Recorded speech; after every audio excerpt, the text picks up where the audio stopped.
దేవుని ఘనమైన నామమునకు మహిమ కలుగునుగాక.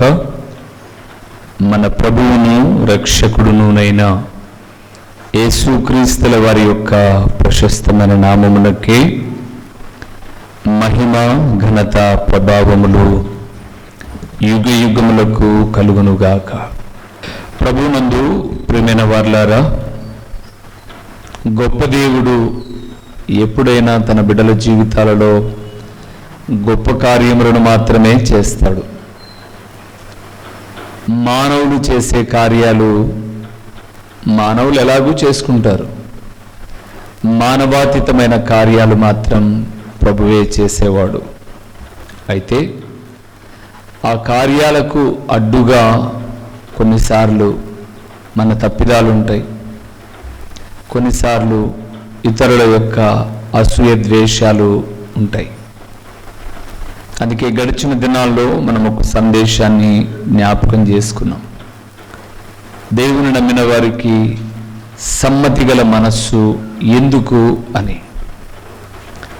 ఆ సందేశాన్ని ఈ సమయంలో కొనసాగిద్దాం.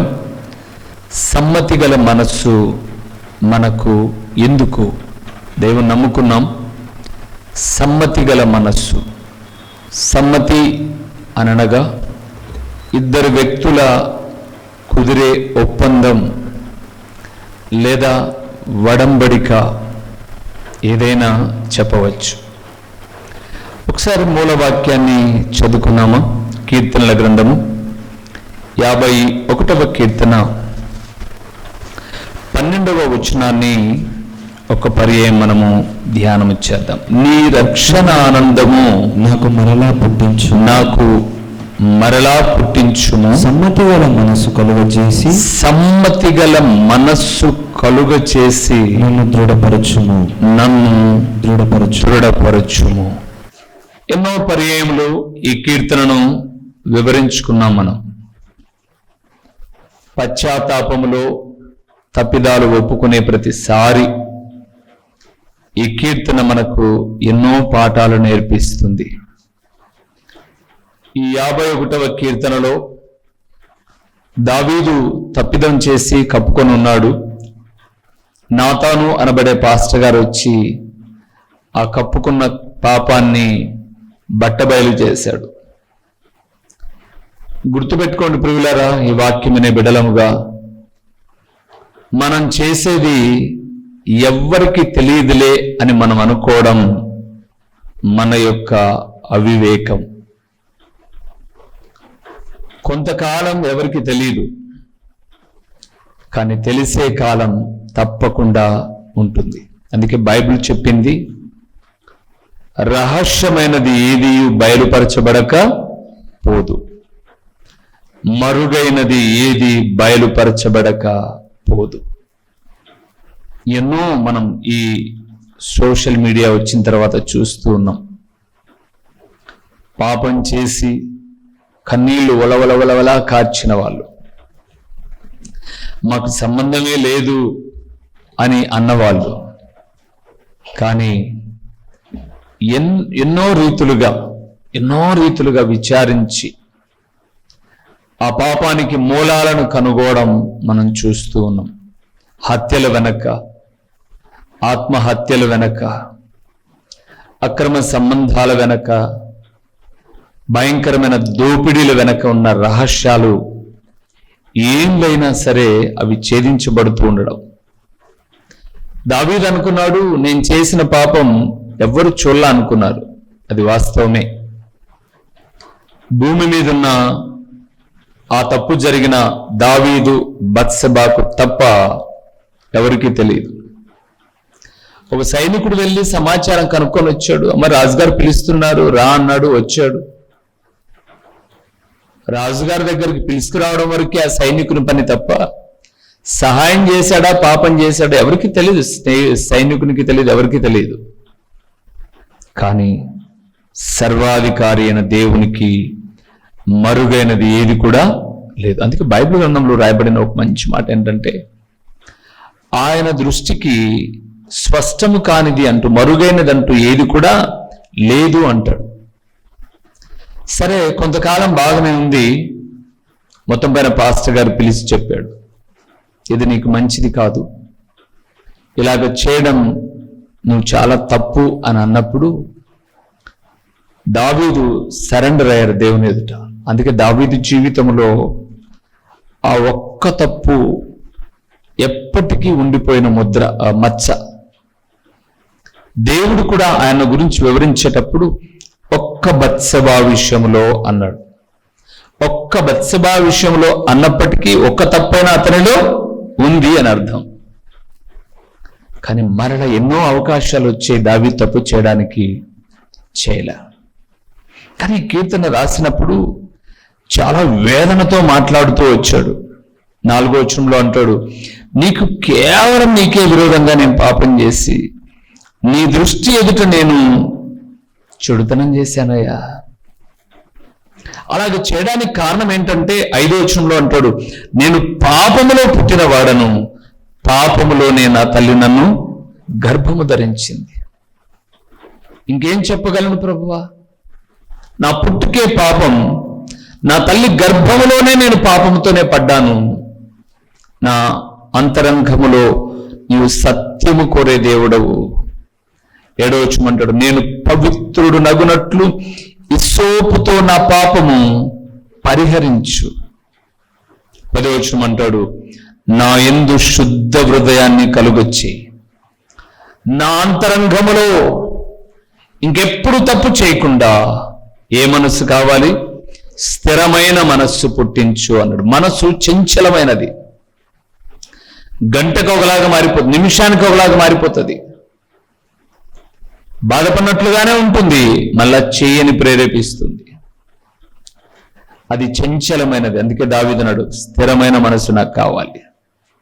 అలాగే చెప్పి, నేను చేసిన పాపం నీ సన్నిధి నుంచి నన్ను త్రోసివేస్తావేమో. 11వ వచనంలో, నీ సన్నిధిలో నుండి నన్ను త్రోసివేయకు, నీ పరిశుద్ధాత్మను నా యుద్ధ నుండి తీసివేయకు అని చెప్పి, ఏ ఆనందాన్ని నేను కోల్పోయాను కదండి, కొన్ని నిమిషాల సుఖం కోసం నీతో బాల్యము నుంచి నాకున్న ఆనందం, నేను గొర్రెలు కాసుకునేటప్పుడు సింహము నన్ను నా గొర్రెల మీదకి బొప్పరించుకొని వచ్చినప్పుడు, ఎలుగుబంటి వచ్చినప్పుడు, తోడేలు వచ్చినప్పుడు నా శక్తి ఎంత ప్రభువా, వాటిని నేను చీల్చాను.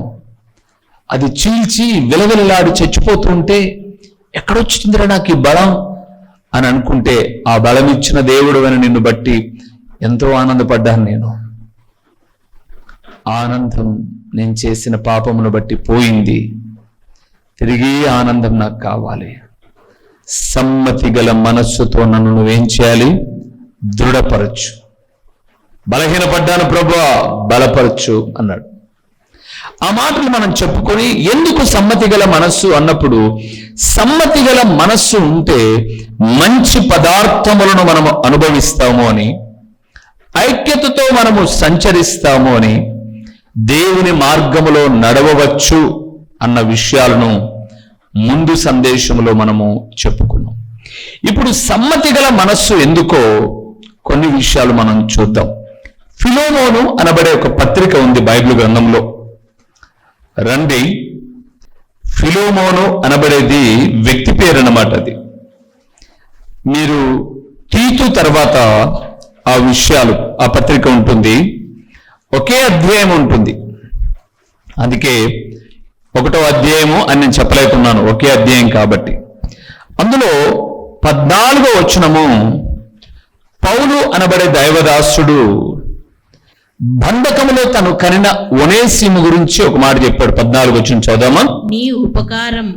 నీ ఉపకారము బలవంతము చేతనైనట్టు కాక స్వేచ్ఛాపూర్వకమైనదిగా ఉండవలెనని, నీ సమ్మతి లేక ఏమియు చేయుటకు నాకు ఇష్టము లేదు. ఈ చరిత్ర ఏంటంటే, అపోస్తలుడైన పౌలు గారు సువార్తను ప్రకటిస్తూ ఉన్నప్పుడు ఆయనను సువార్త ప్రకటించకూడదని జైల్లో పెట్టారు. వినండి, ఆయన జైలుకు వెళ్ళక ముందుగా ఆయా ప్రదేశాల్లో సువార్త ప్రకటించుకుంటూ వెళ్తూ ఫిలోమోను అనబడే వ్యక్తికి బ్యాప్టిజం ఇచ్చి అతని రక్షణకు ఈయన ఎంతగానో ప్రయాసపడ్డాడు. కొంతకాలం అయిపోయింది, తను రక్షణలో ఎదుగుతూ ఉన్నాడు. పౌలు గారిని తీసుకుని వెళ్ళి జైల్లో పెట్టారు. ఫిలోమోను ఇంట్లో ఒనేసిమో అనబడే ఒక యవనస్తుడు పనిచేసేవాడు. అంటే ఫిలోమోను బాగా ధనవంతుడు, ఆయన ఇంట్లో పనిచేసేవాడు ఒనేసిమో అనేవాడు. ఈ ఒనేసిమో అనబడేవాడు చరిత్రకారుల చేత ఒక దొంగతనం చేశాడు ఫిలోమోను ఇంట్లో. అప్పుడు ఆయన, అయ్యా నా ఇంట్లో పనిచేసి వీడు దొంగతనం చేశాడని చెరసాల్లో చెప్తే, జైలుకు చెప్తే, నాయకులకు చెప్తే ఆ రోజు ఉన్నటువంటి గవర్నమెంట్ తీసుకెళ్ళి అతని తప్పును నిర్ధారించి జైల్లో పెట్టారు. అపోస్తలుడైన పౌలు ఏ గదిలో ఉన్నాడో ఆ గదిలోనికి ఒనేసిమో వచ్చాడు. ఈయన పత్రికలు రాస్తూ ప్రార్థన చేస్తున్నప్పుడు, అబ్బాయి ఎవరు నువ్వు, ఎక్కడి నుంచి వచ్చావు, ఏం తప్పు చేసావు అని అడిగి మాట్లాడుకున్నారు. అయ్యా నేను ఫిలోమోను ఇంట్లో పనిచేసేవాడిని, పలాని తప్పు చేశాను అని చెప్పాడు. చెప్పిన తర్వాత మానవ జీవితంలో తప్పు జరగడం సహజమే అబ్బాయి, మార్పు చెందాలి, మారనిది బ్రతుకు బ్రతికే కాదు, ఇలాగ ఎన్నో విషయాలు సువార్త చెప్పాడు. చెబితే ఆయన అనే ఆ ఒనేసిమో అనబడేటటువంటి వ్యక్తి, నేను తప్పు చేశానయ్యా, చేయకూడదు, నన్ను నమ్మిన ఆయనకు నేను మోసం చేయకూడదు, కానీ నేను తప్పు చేశాను అని ఒప్పుకున్నాడు, పశ్చాత్తాపడ్డాడు, చెరసాలలో రక్షించబడ్డాడు. విడుదల అయ్యే సమయం, దొంగ కదా, ఏమి యావజ్జీవ శిక్ష వేయరు. కొంతకాలం తర్వాత రిలీజ్ అయ్యే సమయంలో ఒక ఉత్తరం ఫిలోమోనుకి బాబు అని చెప్పి, ఆ రోజుల్లో ఆ పత్రికలు ఉన్నాయి కదా, ఆ పత్రిక ఒకటి రాస్తున్నాడు ఫిలోమోను. చాలా చక్కటి విషయాలు రాస్తాడు, మీరు ఒకసారి చూస్తారా? 8-10 వచనాలు కలిసి ఉన్నాయి. కావున యుక్తమైన దాన్ని గురించి నీకు ఆజ్ఞాపించుటకు క్రీస్తునందు నాకు బహు ధైర్యము కలిగి ఉన్నాను. నేను వృద్ధుడను అనే చోట ముసలోని నేను కాదు అర్థం, రాయబారి మధ్యవర్తినయ్యా అని అర్థం, మధ్యవర్తిని. ఇప్పుడు క్రీస్తు యేసు ఖైదీనైన పౌలను నేను ప్రేమను బట్టి వేడుకొనుట మంచిదనుకొని నా బంధకం, నేను ఎక్కడైతే చెరసాల్లో ఉన్నానో ఆ బంధకములలో నేను కనిన నా కుమారుడగు అన్నాడు, నా పిల్ల అయిన ఒనేసిమో కోసరము నిన్ను వేడుకొనుచున్నాడు. ఏమని 11 వచనం, అతడు మునుపు నీకు నిష్ప్రయోజనమైన వాడే గాని ఇప్పుడు నీకును నాకును ప్రయోజనకరమైన వాడయ్యను, నా ప్రాణము వంటి వాడైన అతనిని నీ యొద్దకు తిరిగి పంపియున్నాను. అదే మాటలు ఉంటాయండి మీరు ఫిలోమోను పత్రిక చదివితే. ఇప్పుడు వెళ్ళిపోతున్నాడు, రిలీజ్ అయిపోయినప్పుడు ఒనేసిమోను పిలిచి ఎక్కడికి వెళ్తావు అన్నాడు. ఎక్కడికి వెళ్తాను, మంచిగా బతుకుతా అన్నాడు. ఆ మంచిగా బ్రతికేది ఫిలోమోను ఇంట్లోనే బ్రతకాల్లో. ఎక్కడైతే చెడ్డవాడు అనిపించుకున్నావో అక్కడే మంచివాడుగా నిరూపించుకోవాలి. చేర్చుకుంటాడంటావయ్యా నన్ను ఆయన?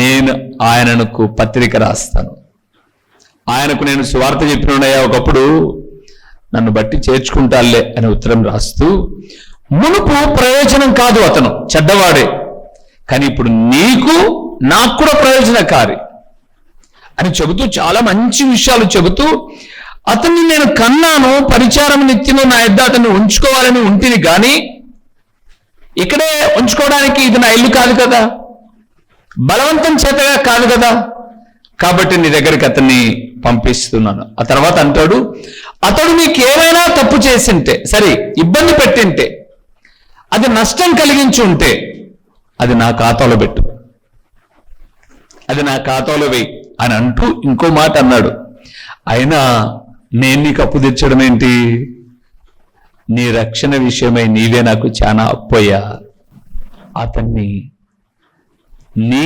సమ్మతి చొప్పున క్షమించు. అది మొదటిది. నేను క్షమించాను, కానీ నువ్వు కూడా సమ్మతి మనసు చేసుకొని అతన్ని క్షమించి చేర్చుకో అని అంటాడు. ప్రభునందు నాకు ప్రియమైన వారలారా, ఈ ఉత్తరము చూసిన ఫిలోమోను ఓనేసిమును చేర్చుకున్నాడు. ఈరోజు ఒక దేవుని ప్రియబిడలుగా మీకు జ్ఞాపకం చేస్తున్నాను. సమ్మతి అనంటే తప్పు ఉన్నప్పుడు క్షమించు అని అడిగే సందర్భం ఉన్నప్పుడు చేర్చుకోవాలి. ఈ గుణాన్ని పౌలు ఎక్కడ నేర్చుకున్నాడు అనంటే, సిలువలో దొంగ అంటాడు, నన్ను క్షమించి నీ రాజ్యంలో జ్ఞాపకం చేసుకో అంటే, నేడు నీవు నాతో కూడా పరదేశంలో ఉంటావు. నా ప్రభువు అంత దొంగను క్షమిస్తే ఈయన కూడా దొంగే క్షమించు అన్నాడు. క్షమించి చేర్చుకుంటాడు. అందుకే 18లో అన్నారు చూడండి, నీకు ఏ నష్టమైనా అతను కలుగజేసి ఉంటే, నీకు ఏమైనా అతను రుణం ఉంటే అది నా లెక్కలో చేర్చు అన్నట్టు 19 వచనంలో చాలా చక్కటి విషయం అంటాడు. పౌలను నేను నా స్వహస్తముతో ఈ మాట రాయిచున్నాను, అది నేనే తీర్తును అంటూ, అయినను నీ ఆత్మ విషయంలో నీవే నాకు రుణస్థుడవని నేను చెప్పనేలా. ఎంత కానుక మీరు ఇస్తే మాత్రం మీ ఆత్మలను రక్షించిన విషయంలో మేం మీకు రుణంగా ఉంటాం. మీరే మాకు రుణస్థులు అని చెప్పనేలా. అద్భుతకరమైన మాట. నేను వాక్యం 10 సార్లు చదివినా ఏమి నీ దరిద్రం బతుకు చదివేది నువ్వు. చదవడం అందరూ చదువుతారు, ధ్యానం అనేది కొందరే చేస్తారు. దానిలోని పరమార్థాన్ని గ్రహించిన వాడు నోటిని కాపుదల పెట్టుకుంటాడు, అసూయ ఉండదు. ఈ వాక్యం వినేవాళ్ళు ఎవరు? ఈ మందిరం కట్టేటప్పుడు చాలా మంది బిడ్డలు ఇక్కడ చదువుకొని వెళ్ళిన వాళ్ళు, కొంతమంది తల్లులు, నన్ను ప్రేమించే వాళ్ళు 200 రూపాయలు మొదలుకొని 1,00,000 రూపాయల వరకు కానుక పంపిన వాళ్ళు ఉన్నారు. వాళ్ళు పంపినప్పుడు చెప్పిన మాట ఏంటంటే, మీరు చెప్పే వాక్యము వింటున్న మేము ఎంత ఇచ్చినా మేము తక్కువే అన్న అంత మంచి మాటలు వింటున్నాం మేము. అందుకే వాళ్ళు దీవించబడ్డారు. ఆ బుద్ధి లేని వాళ్ళు చెప్పుడు ఇబ్బందులే పడతారు. సమ్మతి అనేది దేవుని ఎదుట క్షమించుటకు. రెండవ విషయాన్ని చూద్దాం ఒకసారి. 1 యోహాను పత్రిక 3వ అధ్యాయం 20-21 వచనాలు చూద్దాం ఒకసారి. యోహాను, ఇందువలన మనము సత్య సంబంధులమని ఎరుగుదుము, దేవుడు మన హృదయము కంటే అధికుడై సమస్తమును ఎరిగి ఉన్నాడు గనుక మన హృదయం ఏ ఏ విషయములలో మన యందు దోషారోపణ చేయునో ఆయా మాట చూడండి, ఆయా విషయములలో ఆయన ఎదుట మన హృదయములను సమ్మతిపరుచుకుందాము. మన హృదయము మన యందు దోషారోప చేయని ఎడల దేవుని ఎదుట ధైర్యము గల వారమగుదుము. సమ్మతి గల మనస్సు ఎందుకంటే మనం చేసే ప్రార్థనలో మనకు ధైర్యాన్ని కలిగించడానికి. ఏమని ధైర్యాన్ని కలిగించాలి? అక్కడ రాయబడింది, మన హృదయము మన యందు దోషారోపణ చేయని ఎడల. అబ్బాయి అమ్మాయి ప్రార్థన బాగా చేస్తున్నావు అమ్మా, అబ్బా సూపర్ గా పదాలు పొందిక చేస్తున్నావు, తాపలెక్కినట్టుగా ఒకదాని వెంట ఒకటి మాటలు చాలా చక్కగా ఒల్లిస్తున్నావు. నీ హృదయం ఎలాగుంది? మార్కు సువార్త 7:29 తర్వాత మీరు చదువుకోగలిగితే, హృదయములో నుంచి బయలుదేరినవి ఉన్నాయి. ఇక్కడ 13 ఉంటాయి.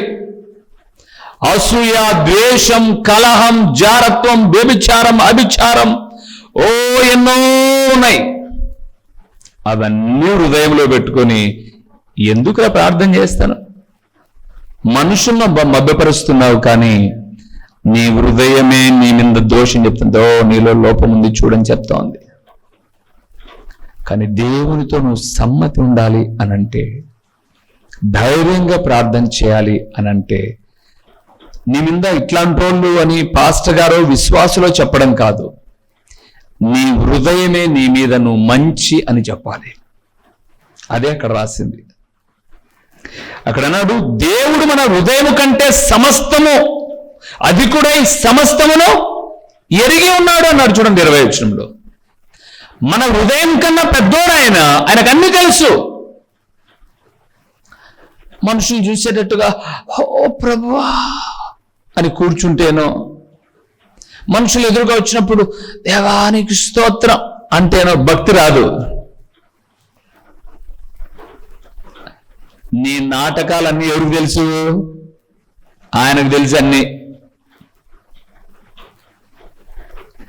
కొంతమంది మనుషుల దగ్గర వీళ్ళు చాలా పర్ఫెక్ట్ అబ్బా, వీళ్ళు చాలా ప్రార్థన అబ్బా అనడానికి చాలా వేషాలు వేస్తారు. వేషాలు ఎప్పుడైనా నవ్వులు పాలే అవుతాయి. ఈరోజు భక్తి ఎలాగ తయారైపోయింది అని అంటే వేషాలు వేయడానికి ఉపయోగపడిపోయింది అన్నమాట, ఎవరి ముందన్నా కనపరుచుకోవడానికి. కానీ దేవుడు అన్నాడు చూడండి, దేవుని ఎదుట నీ హృదయం చెప్తుంది, నువ్వు తప్పిదాల్లో ఉన్నావో యథార్థంగా బ్రతుకుతున్నావో హృదయము కన్నా అధికుడైన దేవునికి తెలుసు. కాబట్టే ఆయన అన్నాడు, ఏ విషయమందు మన ఎందుకు దోషారోపణ చేయను ఆ విషయములలో ఆయన ఎదుట మన హృదయంలో ఏం చేసుకోవాలంటే మనము సమ్మతిపరుచుకోవాలి. అప్పుడు చేసే ప్రార్థన హృదయ అంతరంగాల్లో నుంచి ధైర్యముతో. 51వ కీర్తనలో దావీదు ప్రార్థన అయితే చేస్తున్నాడు, కానీ మనసులో ఏముంది? భయం. నేను మంచోనని చెప్పలే అక్కడ. ఆ ప్రార్థన అంతా చూడండి, నేను మంచోనని మొదటి నుంచి లాస్ట్ వరకు ఎక్కడ చెప్పలే. నేను చేసిన తప్పిదానికి బలి అవసరమైతే నేను అర్పించింది ప్రభువా రాజును కాబట్టి, కానీ నీకు బలి ఇష్టం లేదు, విరిగి నలిగిన మనస్సే నీకు ఇష్టం. కాబట్టి మనస్సును నువ్వు అలక్ష్యము చేయగాకు.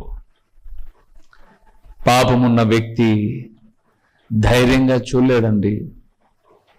మీరు గుర్తుపెట్టుకోండి ప్రియులారా, తప్పున్నవాడు ధైర్యంగా కన్నలేక చూడలేడు. లైసెన్స్ ఉన్నవాడు పోలీసు ఎదుట నిలబడేది వేరు, లైసెన్స్ లేనోడు నిలబడేది వేరు. ఆ మధ్య ఒకసారి నేను పొలంగల్ దగ్గర గమనించాను. లైసెన్స్ ఉండేవాడిని ఆపినాడు, లైసెన్స్ లేనోడిని ఆపినాడు అక్కడ ఉన్నటువంటి పోలీసు వాళ్ళు. కానీ మీరు గమనించండి, లైసెన్స్ లేనోని ముందు ఆపాడు, లైసెన్స్ ఉండని తర్వాత బండి వచ్చి ఆగాగా అన్నాడు. నేను బండిలో లేను, బేకరీలో నుంచి బయటకు వచ్చిన ఆగన్నాడు. ఇప్పుడు ముందున్నోడు పేపర్లు చూపించడంలే, ఆ వెనక నిలబడినోని రా ముందుకు రా అంటున్నాడు. ఎందుకు ఆయన ముందుకు రమ్మంటున్నాడు? నా కాడ ఏం లేదురా బాబు, నిన్ను చూసే లోపల వానికి ఎవరైనా ఫోన్ చేసి వచ్చే స్టేషన్ కంటే పోలీసు వెళ్ళిపోతే నేను బండి తీసుకుని పోతా అని. నువ్వు ముందుకు రా అన్నా అంటున్నాడు. వాడు ధైర్యంగా వచ్చి నిలబడ్డాడు. మళ్ళా కొన్ని వాహనాలు వచ్చాయి, వాళ్ళు ముందుకు వస్తుంటే వీడు స్టెప్ బై స్టెప్ వెనక్కి వెళ్తున్నాడు. నేను అనుకున్నాను, గ్యాస్ బుక్ తీసుకొని గ్యాస్ కోసం పోయినప్పుడు కూడా అట్టే పోతాడు వెనక్కి. వెనక నుంచి రికమెండేషన్ చేసి ముందుకు పోతాడు. నేను ముందు రాలా అంటాడు. తప్పు, ధైర్యంగా నిలబడలేం. హోంవర్క్ మనమంతా బల్లో చదువుకున్నాం కదండి, పెద్ద పెద్ద చదువులు కాకుండా చిన్న చిన్న చదువులు. రే అందరు వచ్చి నోట్బుక్స్ టేబుల్ మీద పెట్టండి అని అనట్లే టక టక టక టక టక అందరు వచ్చి నోట్బుక్లు పెడితే ఈ రాయనోడు కూడా వస్తాడు లైన్లో. అటు ఇటు చూసి 10 బుక్కులు పైకి ఎక్కి దుబ్బుతాడు కిందికి. దుబ్బినారా మీరు? నవ్వుతున్నారు. అటు ఇటు చూసి 10 బుక్కులు ఎత్తి కింద పెడతాడు. ఈ 10 బుక్కులు చెక్ చేసే లోపల ఎట్లయినా ఫిరుడు అయిపోతుంది. బేఫిగర్గా మనం మళ్ళీ వెనకలు కూర్చోవచ్చు. మాస్టర్ ఇంకా తెలివైనడు కాబట్టి మధ్యలో నుంచి బుక్కు తీస్తాడు.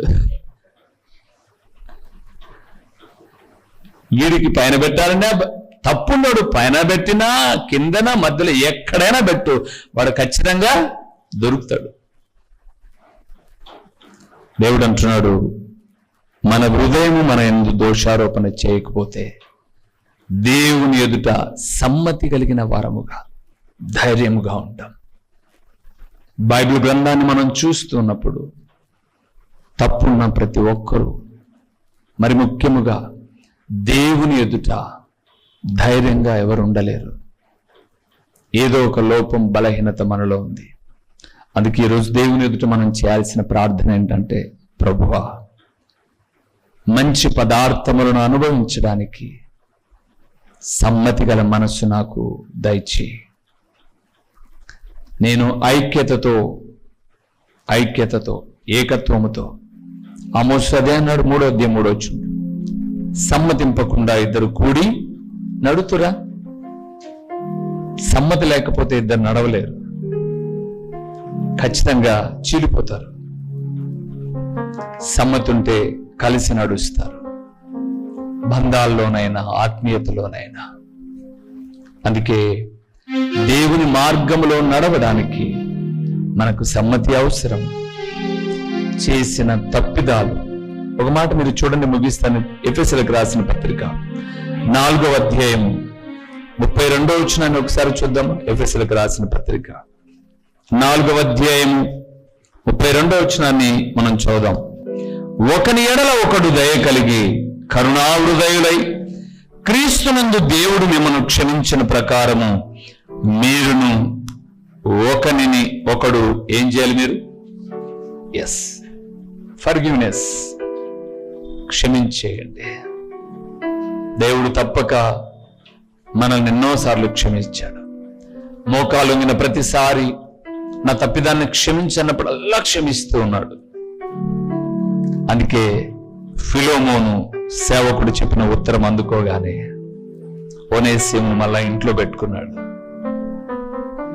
నమ్మకంగా పనిచేశాడు.